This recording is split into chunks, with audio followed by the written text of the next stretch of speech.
em primeiro lugar, eu queria agradecer ao professor Richard Burt, que é um amigo de longa data, que foi quem nos inspirou aqui no hospital a fazer transplantes em doenças autoimunes, e não só ao nosso grupo, mas também a outros grupos como Ribeirão Preto, a USP de Ribeirão Preto, que eu lembro o querido amigo Júlio Voltarelli, que começou esse projeto lá, e depois a Maria Carolina.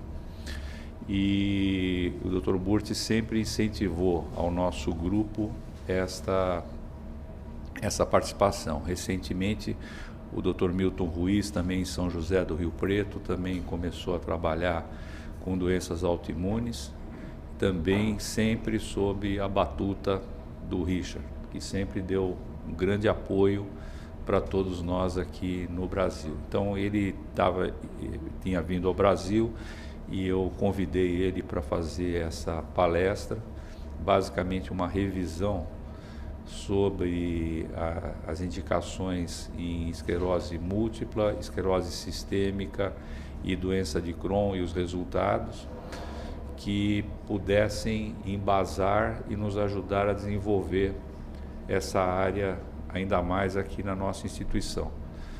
Essa aula está sendo gravada para ser depois disponibilizada através da nossa plataforma digital, que é o Hematolog, de tal forma a poder levar essa informação para outras pessoas, né, com relação a isso. Então, eu convidei também 3 colegas, um reumatologista que todos conhecem aqui, o Daniel, o Thomas, que faz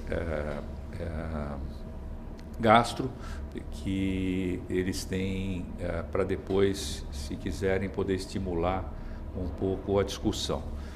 Como o assunto é muito extenso, o Dr. Burt vai gastar o seu tempo completo, então a gente vai deixar a discussão para o final, ok? Então, Burt, muito obrigado por estar aqui. So we will start part 1 and talk about stem cell therapy for multiple sclerosis. The hematopoietic stem cell, your blood or immune stem cell, is multipotent. And multipotent means it can form many types of cells: platelets, red blood cells, white blood cells, B cells, which are lymphocytes, T cells that are lymphocytes, macrophages, dendritic cells. These are all immune cells. It is not pluripotent, it's not totipotent, but it's a multipotent adult stem cell. And so we're going to talk about that. And in particular, in each of these diseases, I'm going to talk about work I have done in publications and why, and what those results are. I'm not going to speak about other people because no tempo. Okay, no time. So there are many misconceptions about transplant for MS, especially among doctors. My patients know more than the doctors who refer them to us or don't refer them. So it's important to get out so people understand the differences. First of all, hematopoietic stem cell transplant is considered a stem cell therapy. It's even named it. The name is hematopoietic stem cell transplant. But it's not a stem cell therapy for autoimmune disease. It's not. It is an immune-based therapy, okay? It is an immune therapy. The stem cells are a supportive blood product. That's all they are. Like a surgeon removing an organ will give you red blood cell transfusions. It's a supportive blood product, especially if you use a non-myeloablative regimen. You never have to give stem cells. The patient will recover, but you give them because they recover faster. The shorter the neutropenia, the safer. My seguro, whatever, okay? So it's not a stem cell therapy, it's an immune-based therapy. All treatments for MS right now are currently immune-based. This is just an immune-based therapy. So if you disagree with it, you disagree with every treatment out there for MS. Okay? Now, of course, toxicity is different, but the toxicity of all these drugs for MS is different also. Now, the important thing, when I say transplant, physicians think it's all the same. It's like saying one drug for MS, like natalizumab, also known as Tysabri. Well, a neurologist knows that the toxicity of Tysabri is very different than Lemtrada, which is Campath, which is very different than Copaxone. But if you say hematopoietic stem cell transplant, most neurologists think it's all the same. No. The outcome depends on the immune regimen, which are very different from different centers, the patient selection and experience. That's what determines outcome. It works, but these three factors are very important to making sure it works. And one of the problems with experience is that neurologists do not know HSCT. They don't know hematopoietic stem cell transplant. Rheumatologists don't know hematopoietic stem cell transplant. Gastroenterologists don't know it. On the other hand, hematologists or oncologists who know hematopoietic stem cell transplant do not know multiple sclerosis or systemic scleroderma or Crohn's. And that causes people to be in their own silos and to not cross-refer.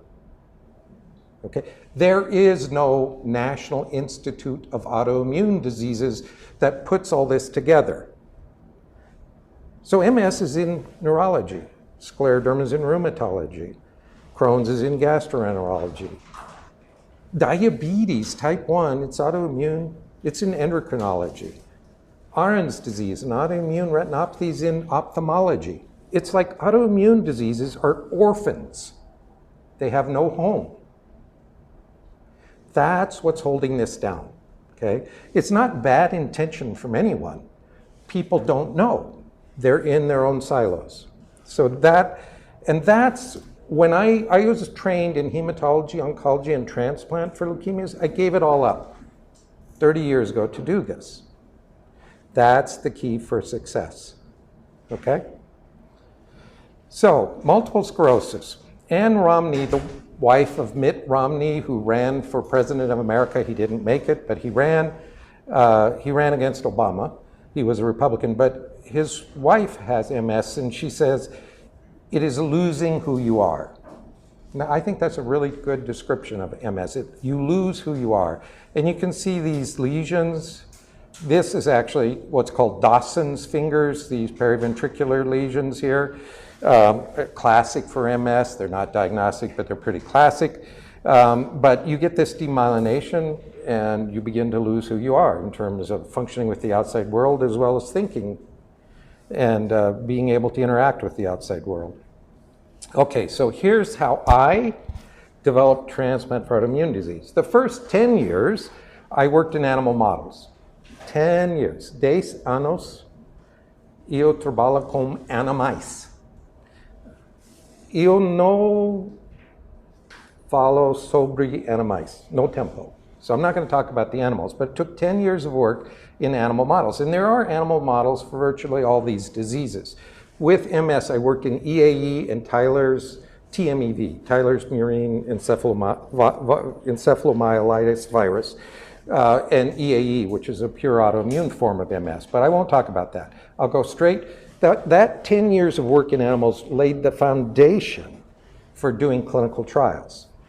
So I didn't get up one morning and say, I'm going to do this. I had the idea one morning to do it, but I had to work 10 years in animal models as preclinical proof of principle. And I actually learned a lot about immunology from these animals. But in any event, my first trial in MS failed.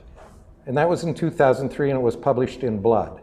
See that? And I say it's a failure. And I even put in the title, failure, because I wanted people to understand it failed. And I used a strong myeloablative regimen, Cytoxan, anti-thymocyclobumin, which is abbreviated ATG, and total body irradiation, abbreviated TBI. And it was in secondary progressive MS. Now, my animal models said it would not work in secondary progressive MS, but my NIH advisory committee said, you have to start there. Risk-benefit.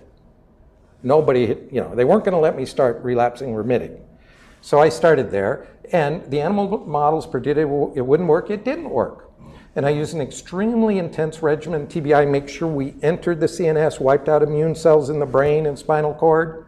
Radiation will do that. You don't have to worry about ATG or Cytoxan crossing the blood-brain barrier because radiation would do it. It didn't work, okay? So then I realized I need to have a less intense regimen, less toxic, and move to relapsing remitting where it worked in the animal models. And so I published in 2009 a regimen of Cytoxan alemtuzumab. Back then, it was called Campath. It wasn't marketed yet as Lemtrada or anything. Do you know why alemtuzumab or Lemtrada? Many drugs have many names, but it's all the same drug. Lemtrada, alemtuzumab, Campath. Do you know why it's called Campath? Campath stands for Cambridge Department of Pathology, because that's where it was invented. So back then we called it Campath, and eventually alemtuzumab. Now most people call it Lemtrada. But in any event, we used that combination for relapsing remitting MS, and it worked great. It reversed neurologic disability, but we had a high incidence of ITP. ITP is idiopathic thrombocytopenic purpura. The patient's platelet counts between 6 months and 3 years after transplant would just suddenly drop to the bottom, and they'd have easy bleeding. Now, we could treat it and resolve it very quickly. Steroids, IVIG, plus or minus 1 or 2 doses of rituximab, and it's gone forever. But I was always worried the patients would be like me. I would keep working and ignore easy bruising. I would, I know myself. And then suddenly have an intracranial bleed from no platelets and drop dead, or be left half paralyzed or something. So I realized I can't use this regimen. So I had to try a different regimen, and that we reported. So this we reported in the Lancet. They were very excited about it. I thought they would nail me about the ITP. I put it in there, but they didn't seem to make an issue about it. So then I did another regimen of Cytoxan ATG. So I changed alemtuzumab to ATG, and we published that in JAMA. That was a phase 1 study, and it was really good without that risk of ITP, a little bit, not much. So that was the foundation to start a randomized trial. So understand, animal work 10 years. 2003, we failed secondary progressive. 2009, we succeeded, but too high a risk, late ITP, switched to a new regimen. 2015, 154 patients, good results reported in JAMA. Now we go to randomized trial. So it's a step-by-step approach. I see so many registry studies, they jump from the idea to a randomized trial. Big mistake. You have to develop one step at a time. So the randomized trial we published in 2019 using that regimen versus best available DMT. All drugs are basically a DMT, disease-modifying therapy, an MS drug, against nothing in the old days, now against interferon or Copaxone. There's a recent one against Tecfidera, but they don't compare it against the best, newest drug in the market. Why should they? They want approval. So we compared transplant against whatever the best drug was. At that time, most of them had gotten natalizumab as a comparison drug. Some had failed natalizumab and got something else. So anyway, we had very good results in our randomized trial here for transplant. So after that, I reported in 2020 the health economics of HSCT for MS, which I'll briefly review. And then finally, there's a difference between doing a study and everybody you treat. And so it's very important to get the data out in everybody you treated. And so I published that in 2021, a total of 507 patients since 2000 who we had treated with transplant, because I want all the information out there. By publishing everybody, that's the real world experience. But journals like to have just a trial. But people take that trial and then they generalize it to people that don't quite meet those criteria. I did the same. There were people didn't meet the criteria. I felt it would help them, so I treated them. So I wanted that information out there. And that was published in 2021 in Journal of Neurology. Okay, so here's our first publication. So I'm going to walk you through this, the failed trial on down.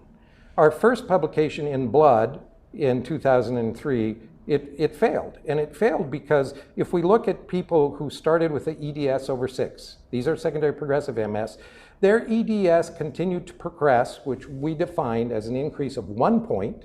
Over 6, you could define it as half a point, but we defined it as 1 point that was consistent. You know, it wasn't due to an acute relapse, but these were secondary progressive. They weren't relapsing much anymore. So they continued to progress. If the EDSS was less than 6, they didn't progress, but importantly, their neurologic function did not improve. So in the title of my Blood article, I put failure. because I wanted everybody to know it's a failure. It's a failure because we took secondary progressive MS. I had to. Nobody had done it. My animal model said it wouldn't work. It didn't work. Okay? And I knew that we couldn't use that type of regimen if we went to relapsing remitting. So HSCT with a myeloablative regimen, very intense, total body irradiation, cyclophosphamide, ATG, is not effective in improving or stopping progressive disability in secondary progressive MS. So secondary progressive MS should always be considered a contraindication to HSCT. Let me put a caveat in there. There's active secondary progressive and non-active. I'm talking about non-active secondary progressive. If you're a hematologist, you might not understand that, but neurologists do. So if you perform HSCT, if I was going to do it in relapsing remitting, where my animal model said it would work, I needed a safer regimen, a non-myeloablative regimen. I needed to get away from these cancer regimens, okay? And so that's the second trial where we use cyclophosphamide and alemtuzumab. So they'll recover if I never give them stem cells, but by giving them their own stem cells back, they recover about 5 days faster, so it's safer. And what happened in relapsing remitting is the EDSS decreased over 5 years, NRS improved. NRS goes in the opposite direction of EDSS. They're both kind of a neurologic disability or functional scale, and they're classic. NRS was developed in Scripps, neurologic rating scale. EDSS was developed by Dr. Kurtzky, and this seems to be the standard. I like NRS better. But you can see neurologic improvement, which is what I wanted, which is what happened in the animals. So that was great, except, well, we found that this non-myeloablative regimen was effective in stopping relapses and reversing or decreasing disability in relapsing remitting. We had 14% idiopathic thrombocytopenic purpura. All of them we treated, they responded very well, but it scared me. I'm afraid someone's going to ignore it and die out there. So I needed a new regimen. We still hadn't found the right regimen. So, and why do these people get ITP? Important question. Well, we figured that out. It turns out after transplant, the recovery of the immune system, we've analyzed it. Here's how we define an immature B cell, a mature naive B cell, a memory B cell, and a Treg cell, okay? What happens is within the first month, your immature B cells just explode. They go way above normal. However, then your memory cells, your mature naive B cells come in, and your memory B cells are slow to come in. Here's the memory B cells out at 1 year. In contrast, your Tregs are much slower. They regenerate, but they're still way below normal. You know, they're about 40% of normal by 1 year. They still keep coming in, but they are delayed. And so you don't have T regulatory cells to keep B cells in check. That's why we would get the ITP. And that's a particular problem with alemtuzumab. And so if a neurologist uses alemtuzumab by itself, they get ITP. As a matter of fact, it was approved by the FDA and then it was removed from the market for ITP. So the company said, let's get it back on the market, but every month you have to follow the platelet count, get a CBC. So neurologists that use alemtuzumab, Campath, Lemtrada, same drug, that's all they give, they follow the platelet count monthly. The problem with that is one of my MS patients after a transplant, when we used this regimen, Cytoxan alemtuzumab, I saw him at 1 year out. We routinely get labs. The platelets were normal. 6 days later, the patient called me up, said, I have easy bruising. We checked his platelets, they were 10. So the normal is like 250 to 450. They were 10. This is potentially lethal. And that's the problem with alemtuzumab. You can't check it every month and be secure. It's really making yourself secure, but your patient's counts can drop that fast in 3-4 days. So you need to check it every day. Well, that's not going to happen. This is a side effect of alemtuzumab, known out there, and the reason is because of this. And we looked at immune reconstitution afterwards. I mean, ideally, we want to find out if you relapse, what's happened with immune reconstitution compared to those who didn't. We've never figured that out. But we did, by following it, figure out the cause of ITP. So we stopped using alemtuzumab, and our next regimen was Cytoxan and ATG, anti-thymocyclobulin. So it's a non-myeloablative regimen, and we did it as a phase 2 in 154 patients. And lo and behold, in 154 patients, not randomized, we see in all these patients, if you look at the EDSS, which is their neurologic disability, it markedly improved and then stayed better with maximum improvement at about 2 years. And then it stayed the same for the mean. Now, some did relapse, minority. Using this regimen, about 23% relapse. The others don't. I don't know why that is. I don't know why the majority don't relapse. But this is their mean EDSS for the entire group, including the ones that had relapsed. So some of them who didn't relapse will continue to improve, but the mean ends up being stable out here. In any event, no DMT, no neurology drug does this. None of them. And I'll show you that a little bit later. They don't reverse neurologic disability. Now, with Lemtrada and Ocrevus, neurologists will stand up and say, we reverse neurologic disability. They reverse it by 0.2. The scale changes by 0.5. So that's a mean for a large number of patients. It means an individual patient didn't change. It means nothing. Whereas you can see we changed by 1 to 1.5 points. That's a real clinical significant change, okay? Now, but again, it's relapsing remitting. Now, autologous non-myeloablative Cytoxan ATG, okay? So the results of these 154 patients published in JAMA, it justified us going to a randomized trial. Now, with the randomized trial, we used the Cytoxan ATG. Our candidates had to have aggressive relapsing remitting MS defined as 2 relapses despite a first-generation DMT, that is an interferon or Copaxone, or at least 1 relapse in the last year despite a second or third-generation DMT. So either 2 relapses in 12 months before transplant on first generation, or 1 relapse on a second or third-generation drug, which are considered to be more aggressive DMTs. And the control arm was the best available DMT out there. Okay, we said to the neurologist, put them on the best you got. Okay, that's what we'll compare. No drug company has ever done that. Never. And they will never do that because one of them is going to lose. So they're not going to do that. So anyway, the most common drug was Tysabri. And what we showed here is the transplant is in blue, the drugs here are in this orange color. So at 6 months, 1 year, here's the EDSS of neurologic disability. So the higher the number, the worse. And you see they kept improving. Whereas continuing on drugs, 60% were natalizumab or Tysabri, you see they only got worse.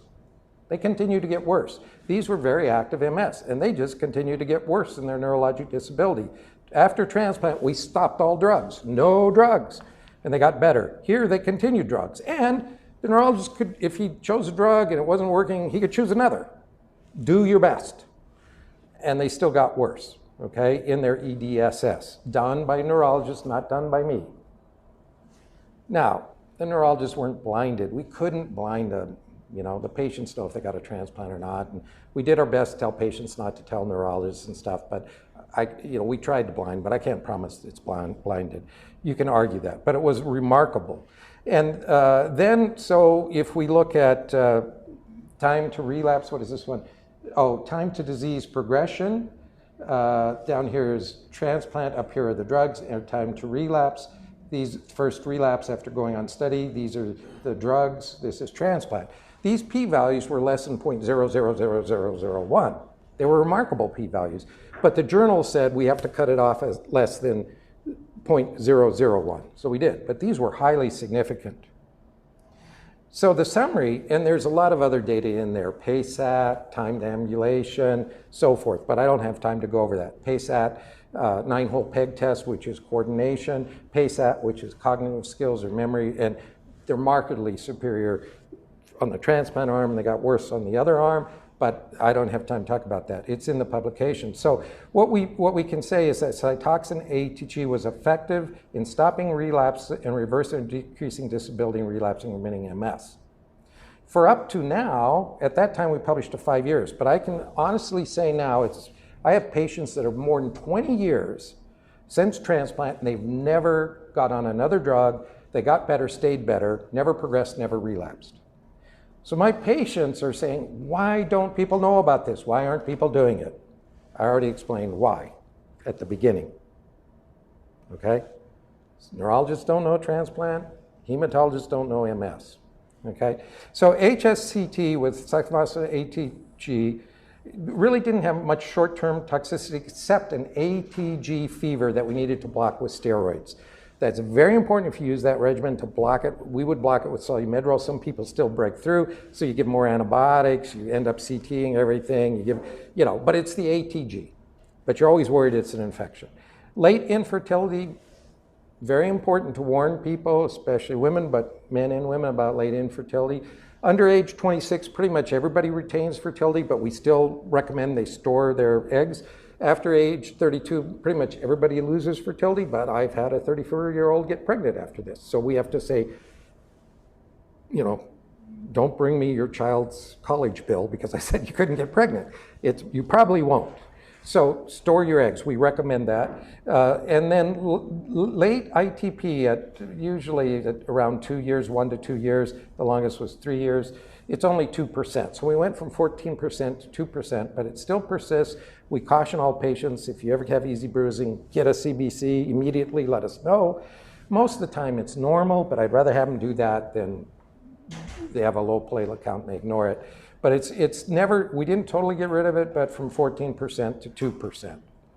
Okay, now this is the next publication down the line, which is the real life experience of 507 patients using non-myeloablative regimen taking to transplant. And you can see up here, about 90 of those 500 patients were secondary progressive MS, and their EDSS never improved, okay? Now, I didn't take late secondary progressive. These were not late secondary progressive. If a patient had secondary progressive, we would refuse to see them. But most doctors don't clarify to themselves or to their patient they entered secondary progressive. Also, the time you enter, it's a little vague. So we'd have patients come see us from all over the world, every state in America, and they say before they came they're relapsing remitting. So we see them, and no, they've entered secondary progressive. But because they were kind of early, they weren't late secondary progressive, we still did them, and they didn't get better. On the other hand, when the relapsing remitting, the EDSS, you see markedly improved in 400 patients.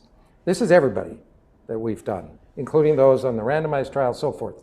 Now, if we broke this secondary progressive up into active secondary progressive, you can see they improved about half a point.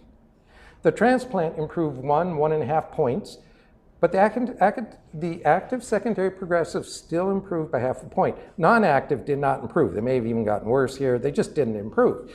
What's the difference between active secondary progressive and non-active secondary progressive? We defined it as if within your secondary progressive, but within the last year, your MRI had an enhancing lesion within the last year. So you're still, quote, active secondary progressive, because those enhancing lesions just disappear as you transition into secondary progressive. And those, we could still help a little, okay? But if you're non-active, the MRI had no enhancement, no change over the last year, and you're secondary progressive, forget it. Doesn't help your disability. Whether it slows the rate of further progression, I don't know. And that doesn't interest me. I want to reverse this disease. So we just won't do late secondary progressive. I recommend don't do secondary progressive unless they have an active enhancing lesion, not a blood vessel, a real enhancing lesion within the last year. Okay, if we broke it by the EDS or disability, 10 being dead, 0 being normal based on neurologic disability, even when you have high disabilities up here around 8, as long as it was relapsing remitting, your EDSS got better. It was independent of the EDSS of your neurologic disability when you came to us. It would still get better as long as it's relapsing remitting. Actually, the worst case I ever did was a patient sent to me by Cleveland Clinic, and at the time she arrived, she was in a coma. Even a sternal rub wouldn't wake her up. So she came from another country to Cleveland Clinic for, quote, the best care in America. They played with her for 6 months with different drugs, and she went from walking to being in a coma. So they called me and said, will you take her? They didn't tell me she was in a coma. I took her, you know, an ambulance across the country from Cleveland to Chicago, and I did a sternal rub, no response. So I said to the family, you know, I think we're too late. This is crazy. And the family went ballistic. They weren't mad at me. It was anger over the disease. I understood that. So I got an MRI. She still had one enhancing lesion, but it was big. It was in the brain stem. But she had multiple lesions everywhere. We took her through transplant. She recovered, woke up. Her upper extremity is good. At best, she can walk a few feet without assistance, but mostly a wheelchair. If we could have gotten to her earlier, we would have totally reversed it. She's beyond 5 years and, you know, got better, stayed better, but has residual deficits because we just got to her too late. Actually, she's from a country in the Middle East, and I was over there giving a talk, and so I asked to meet her. She's in a different city in a Middle Eastern country, and I was going to go meet her, but she insisted in her family coming to meet me, and they did after the talk, and that was at her 5-year follow-up, and it was, you know, she's so grateful. But I still feel we failed because we got to her too late. So, but that's what's going on in the field, okay? Now, of all 507 patients, our mortality was 0.2%. You can never do this without risk of death. I tell every patient that, I emphasize it. The only patients get mad at me are the ones I say I won't transplant. And it's because they don't want to continue living like this. But I don't transplant them either because of another medical contraindication, or they're primary progressive or non-active secondary progressive. Those are the major reasons, okay? I had one come with CIS, clinically isolated syndrome. I said, this is too early, I won't do it. But of the ones we did, 0.2% mortality, it was actually Legionella in the hospital water supply that did it. So you can never be 100%, you have to emphasize that. But that's still low. It's a non-myeloablative regimen. It has a significant benefit in neurologic function. There's a marked improvement of EDSS greater than 1 point, often 1.5, 1.8, if you get the right patients. Active secondary progressive, it still helps EDSS by 0.5 point. Non-active, without gadolinium enhancement within the prior 12 months, don't do them. It's not going to help them. Don't do primary progressive. Now, we published a paper called Health Economics where we looked at transplant in terms of neurologic disability versus all the drugs out there. We looked at no evidence of disease activity. No evidence of disease activity means no clinical relapses, no neurologic progression, and no new lesions on MRI. No new or enlarging lesions on MRI. That's NED3. There's an NED4, which is brain atrophy, but that gets a complex analysis, and we've never done that. It'd be great to do it, we never did. But anyway, we did NADA3 and then quality of life and the charges of transplant versus drugs. So I want to show you that. Here's our transplant patients. And so this blue color is 1 year, this is 2 years, this is 3 years, 4 years, 5 years after treatment. And this is the change in their EDSS after the transplant. And you can see, what is that number, 1.5? Yeah, here's 1.5. So pretty much almost 1.5 improvement for 5 straight years. If you look at the improvement in neurologic disability, most drugs don't report it because they don't improve. It's not even an endpoint. If they made it an endpoint, they wouldn't be approved by the FDA. So just don't make it an endpoint. We're going to treat you forever, but you're not going to improve, basically. But we'll decrease the number of relapses. So Tysabri did look at EDSS, and here's the improvement for out to 4 years. Marginal, it was like 0.2. This is Lemtrada down here, and you can see this is CARE 1 and Lemtrada CARE 2 studies, and you can see the improvement is about 0.2 as well. They only follow them for 2 years. A 0.2 isn't even on the scale. That's a mean average. The minimal is a 0.5 change, okay? And a clinically significant change depends where you are on the scale. If you're over 6, a 0.5 is clinically significant. If you're like 2, you're going to need a 1.5 change. If you're between 2 and 6, a 1-point change is significant. But look at these differences with transplant. Very significant difference for a patient in terms of regaining neurologic function, and that regained function persists. Now, if we look at NADA, no relapses, no progression, no new MRI activity, new lesions or enlarging lesions, transplant versus drugs. So here's our transplant out to 5 years. Look at those NADAs. They're up there around 80%, dropped a little bit at 5 years, but still almost 80%. NADA, with no more drugs. When you look at the drugs, really no drug reports beyond 2 years. But their NADA at 2 years, whether you're looking here at ocrelizumab or cladribine, which is Mavenclad, or alemtuzumab, Lemtrada, fingolimide, dimethylfumarate, I can't read the last one out there, interferons, you can see at 2 years what their NADA is. It's a half to a third of transplant, and that's only at 2 years. There is one study out of Harvard, it's not where they looked at for 5 years, and they just looked at all the patients, and they could change the drug to whatever they wanted, just best care. So this is real life. Just like the 507 patients I reported, that's real life. It's not an arbitrary protocol design. So here's the real life out of Harvard, Mass General Hospital. All patients, no matter what drug, they changed them as they needed to because they thought the patient wasn't doing well. And here's NADA. And you can see out here at 5 years, they reported 5 years, drug trials don't. Their 5-year NADA, using the best drug they could think of, was 15% versus 75% for transplant at 5 years. And again, drug trials are only to 2 years that they reported NADA. Nobody's gone beyond that. And it's a third to a half of transplant, depending which drug you're looking at. So that's very important. For some reason, this information isn't out there. Neurologists don't talk about it. I think it's because neurologists don't do this. So it's a voodoo, you know? And if we look here at quality of life, very important, quality of life. Every study needs quality of life. We are all going to die. So that quality of life of while we're alive is very important. And that's why a lot of patients, when I tell them you could die, I always tell them 0.5%. It's less than that, 0.2, but 0.5 or don't do it. To them, quality of life is more important. They don't want to live the rest of their life in a wheelchair, incontinent, and not being able to think and depressed. They don't want to. I'll take that chance. You know what? If I was the patient, I'd take that chance too, but I got to make sure it's their right to decide. Their body, their life, their right to make that decision. Not a doctor. Many doctors tell them, don't get transplant. They're making the decision for them.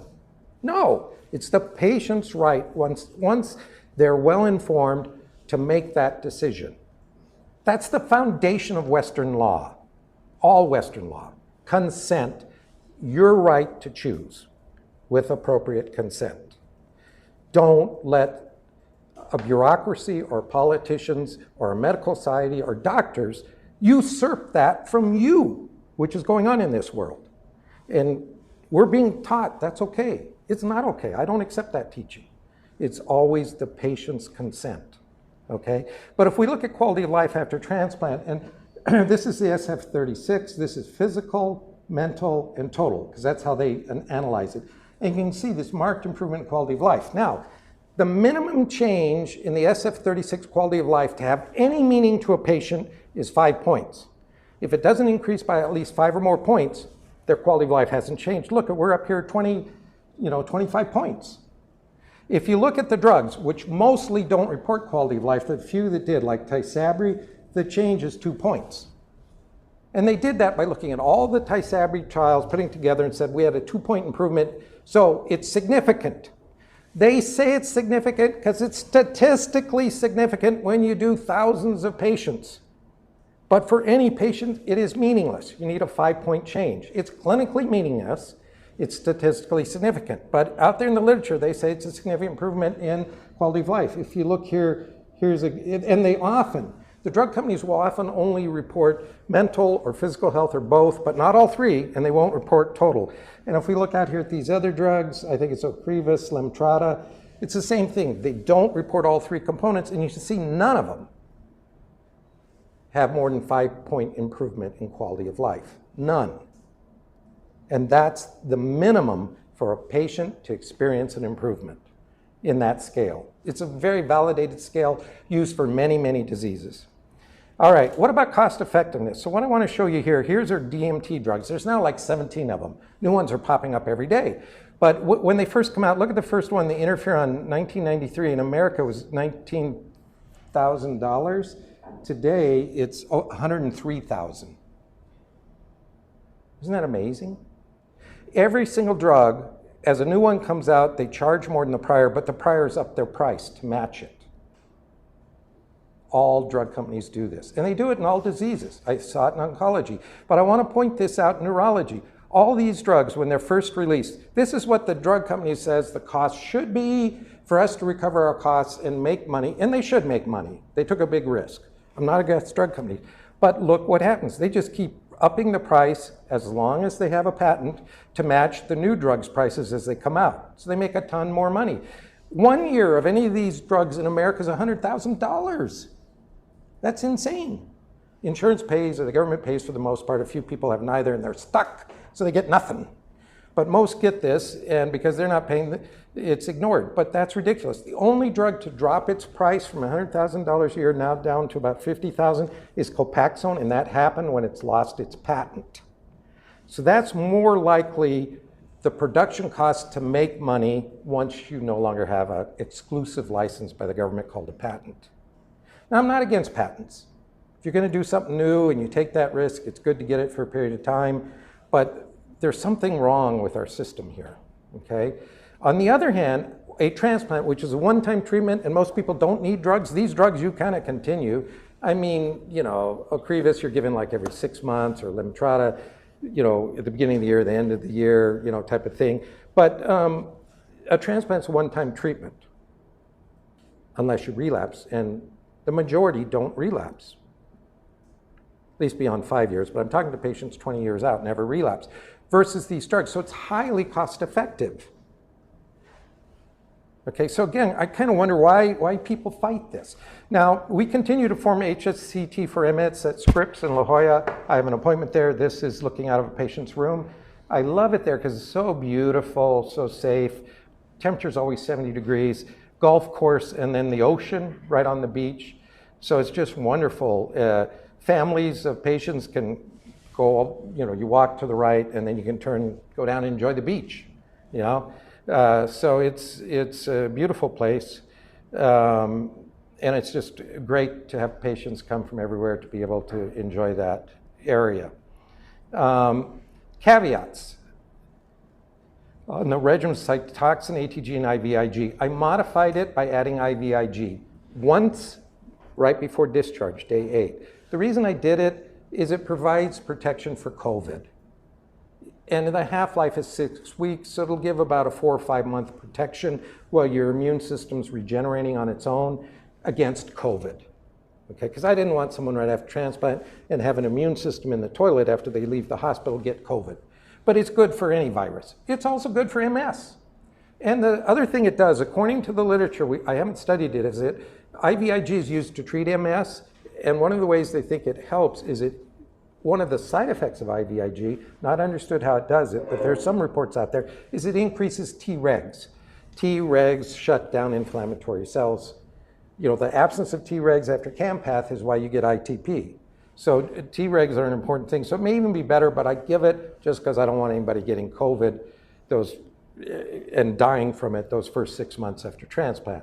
So the other is don't exceed these doses. The Europeans, especially in London, use Cytoxan ATG, but they did ATG at 7.5, and they get Epstein-Barr virus, and that has killed people or made them worse. If you don't exceed 6.5, especially if you stop at 6, you never see Epstein-Barr virus. Matter of fact, we would follow it, we wouldn't do anything, it just goes away on its own. Just doesn't, you just don't get it. So, but it's dose dependent. Don't go above 6 in this regimen, okay? So if you look at what they do in London, you'll see, oh, they're getting all this Epstein-Barr virus. It's their ATG dose. I presented to them multiple times saying that finally they've changed. They dropped it down to 6. Late ATG fever The ATG gives a fever for MS. I don't see it in other diseases. It's partially mediated, diminished with Solumedrol given every day before ATG, which is given for 5 days. And that's a heavy dose. But some people still break through and they get antibiotics. You know, fever makes you consume more platelets. You need more transfusions. You know, we end up doing unnecessary blood cultures and chest x-rays, urine cultures, CT scans. It always, except in the case of that Legionella patient, turned out to be ATG. Well, what I found when we first started doing this at Scripps is, for some reason in America, we couldn't get a hold of Solumedrol anymore. I thought, this is ridiculous. What's going on with American medicine? We can't get such a common drug, Solumedrol. So I used Decadron, and lo and behold, we've totally gotten rid of those fevers. And with those fevers, a lot less antibiotic usage and a lot less platelet usage. And the reason is, I looked it up. I mean, I used a dose of Decadron, 48, that's equivalent to 250 of Solumedrol, not even 1,000, but it worked. And the difference is, the half-life of Solumedrol is like 12 to 24 hours. The half-life of Decadron is like 36 to 50 hours.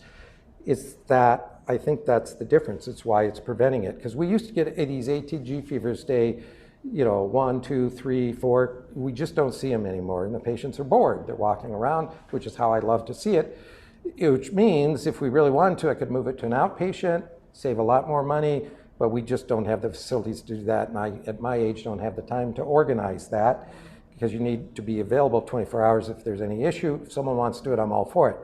But prevention of late ATG fever with this new Decadron dose is very good. Now, the other thing that's changed in this field, it used to be relapses and progression went together. I mean, you'd have a lot of relapses, then later you progress without relapses. That's late secondary progressive. And you transition in between. But there are new drugs, anti-CD20. These are anti-B cell drugs, such as Ocrevus, rituximab, Kesimpta. They're all the same. They're an anti-B cell drug, and they're used all the time for MS. They're the favorite drug by neurologists now, as far as I can tell. And I started getting patients coming to me on these drugs, and their MRI doesn't change. And they're not having clinical attacks, but they're having a lot of neurologic symptoms and disability, a very fogged memory. Lots of things are going on. Some, you know, increase in spasticity. And I'd look and I said, well, your MRI hasn't changed, you're not having relapses, you're secondary progressive, but I don't understand. You started this drug, your EDS was 3, why it's like this, but you're not having MRI changes, I'm not going to do it. And the patients go, man, I started thinking about it. There's something different about this group of patients. So I started talking to neurologists, and some of the old-time neurologists would tell me, after 8 years, all their patients on these anti-CD20 antibodies, even though the MRI never changed, and they never had an acute attack, they've all entered permanent late secondary progressive, okay? And then I talked to other neurologists, they say, oh, about a third do, 2/3 don't. But the literature says nothing about it, nothing. And so neurologists now talk about PIRA, progression independent of relapse activity.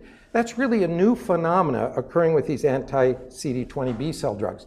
The reason it occurs is because MS is a T cell disease. I worked in an animal model with it. It is a T cell disease. I spent 10 years transferring T cells to cause MS in animal models. The B cells present antigens, can stimulate the T cell more and give you new enhancing lesions and so forth. If you shut those off, they're not doing it, but the T cell is still there attacking. So for 2-3 years, the patient's EDS is good, MRI shows no new activity, no clinical relapse. Everybody's a high five. This is working. Keep treating them. After 5 years, they're secondary progressive. It's like, what happened? You don't see that with transplant. You will never progress unless you relapse. And about 23% will relapse. And then it kind of resets. Progression would be much later. Here, with this, they progress. So I started taking these patients, as long as they're not using bilateral support, bilateral canes, or a walker or a wheelchair, that they've been that long to get there, and they're reversing. Okay? So the field has changed because neurologists changed how they treat. Oh, by the way, infusion of any of these anti-CD20 drugs, $40,000 an infusion. A few hours in the afternoon, $40,000. Next dose 2 weeks later, $40,000. Next dose every 4 to 6 months, usually 6 months, $40,000 for 4 hours in clinic. It's insane. And the MRI doesn't change. We're doing good work. No. More important than disability or MRI, because I've seen MRI look terrible and the patient's functional, walking around. More important is permanent disability. The neurons have died back and are continuing to die, and nothing treats that. That's why I won't treat secondary progressive MS or primary progressive MS. Nothing treats it. By the way, I'm working on iPS cells, embryonic stem cells that are reprogrammed, blah, blah, blah, and we're getting stuff there. Someday I can come and talk to you about that. But this type of approach, immune-based therapy, never treats that. So don't fall asleep from the 1, 2, 3, 4-year results of any of these anti-B cells. You're missing the immune cell that causes the disease. That you adoptively transfer a B cell from one person to another, it won't cause the disease. If you do the T cell, it will. Okay? It's a T cell mediated disease. Now, the immune system is complex. They all work together, interact. But the primary immune cell that's off base with MS is the T cell, and this doesn't treat it. So anyway, here's our indications. New onset relapsing remitting MS that's so severe neurologists want to use start at onset. Natalizumab, Lemtrada, Mavenclad or Cladribine, Ocrevus, or Kimzia. These are anti-B cells. I'll just take them to transplant at onset. Relapsing remitting with recurrent relapse on a DMT. Just one over the last year. It doesn't matter whether it's first, second, or third generation. PIRA. They're not having active relapses, but they're having symptoms that are persistent or worsening despite no MRI changes. We take them. They're getting better, but I won't take them if they got to the point of bilateral canes, walker, or wheelchair. Active secondary progressive, they're secondary progressive, but they have an enhancing lesion within the last year. We won't take clinically isolated syndrome, primary progressive MS, or non-active secondary progressive.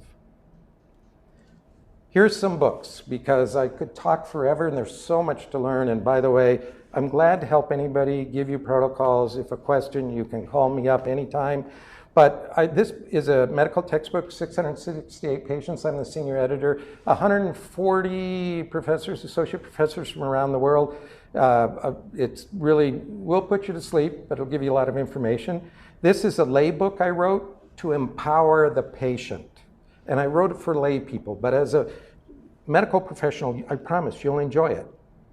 It's kind of a profiles and courage of patients. And I was fortunate that the foreword's done by the Dalai Lama. And this is his foreword that's in the book. So you can get it on amazon.br. Of course, it's all in English, Disculpa, but you know. Anyway, I don't know that we have time for a question before we start Crohn's. Should I just go straight on? What do you think about the 5 minutes consideration about the... Oh, I'm glad to talk all day. I want to make sure the rheumatologist, gastroenterologist gets some info.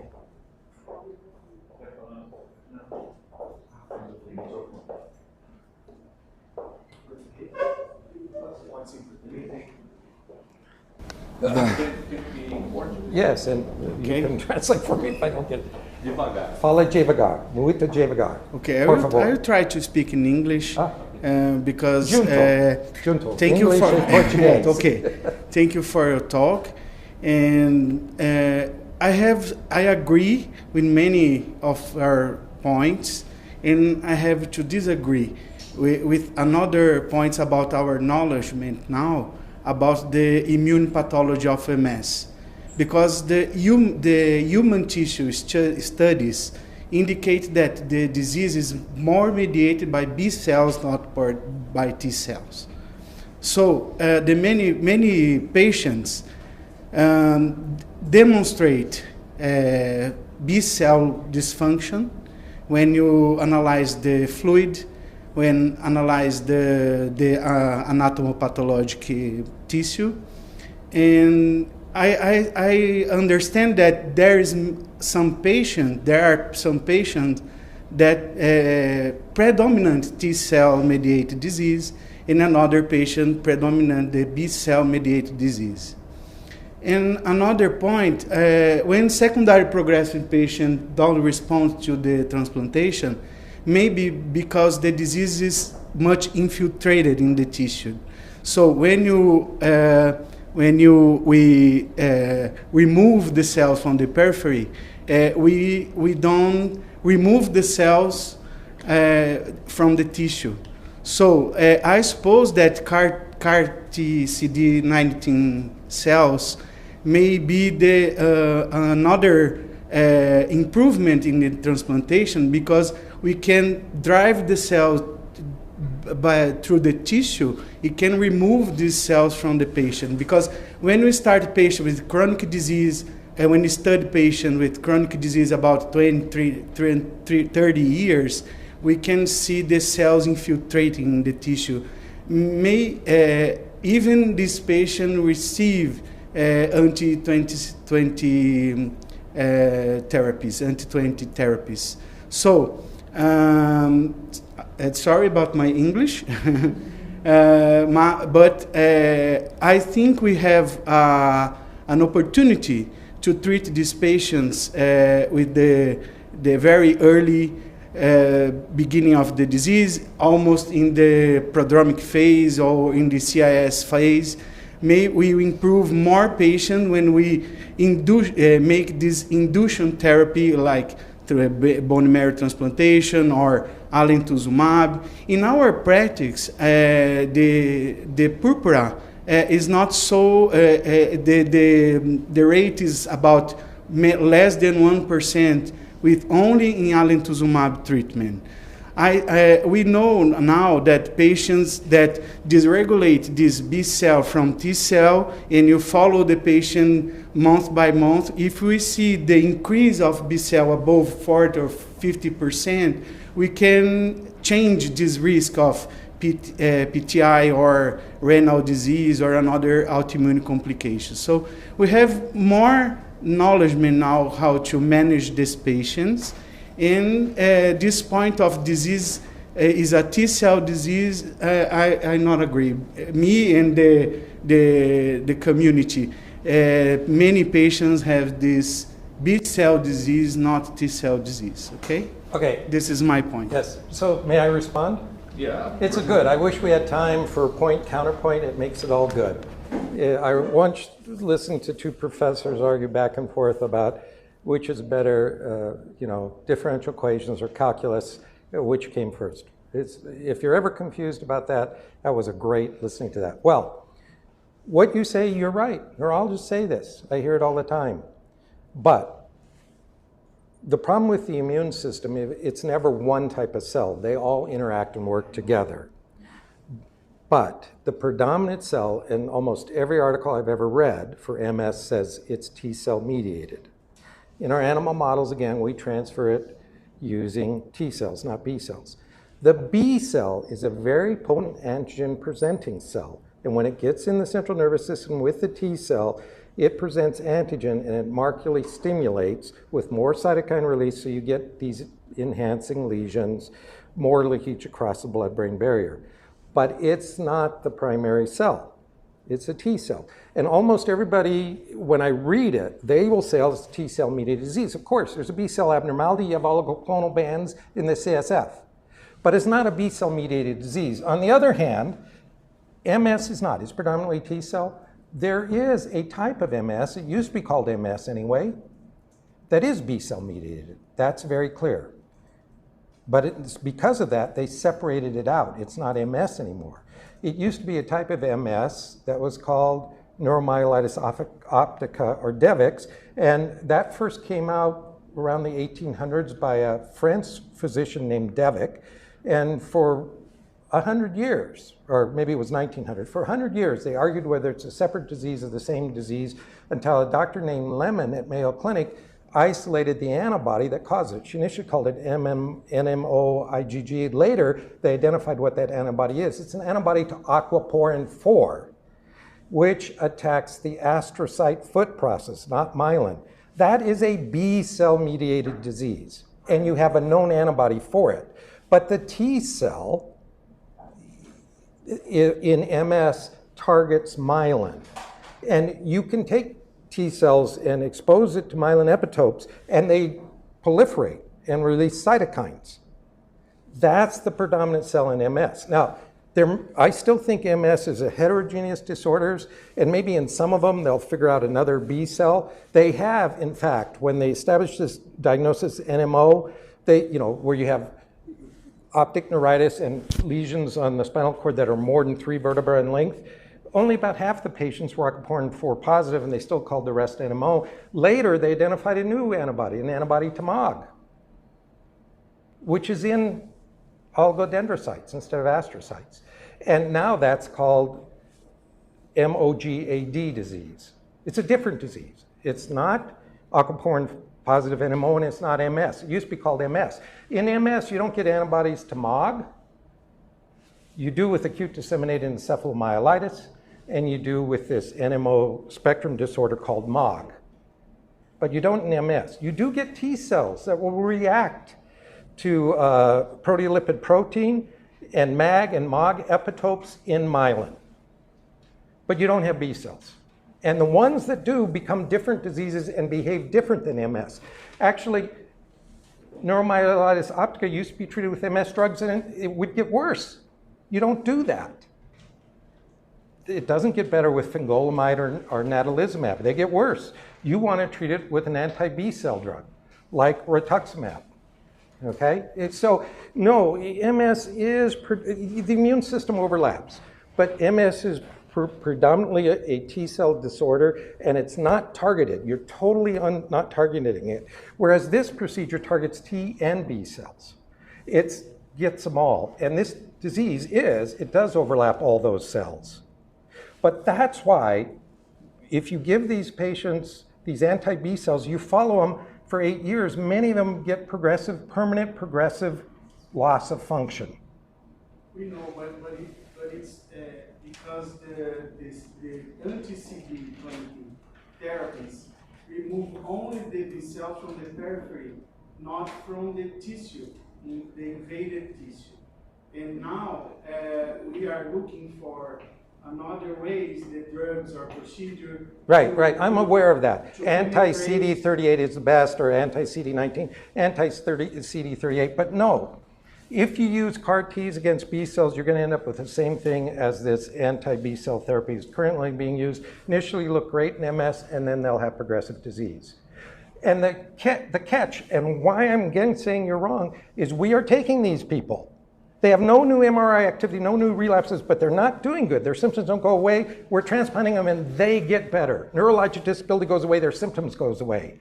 Because now we're targeting the T cell and the B cell. So no, but what you say is what all neurologists say. Yet they ignore and they don't publish that these patients are all getting permanent, progressive neurologic dysfunction, and the MRI didn't change. It's conventional MRI didn't change, but in non-conventional, we see all the changes that are continuous happening in the tissue. Right. But I understand so the proof is we take these patients, we transplant them, and their neurologic disability reverses and they get better.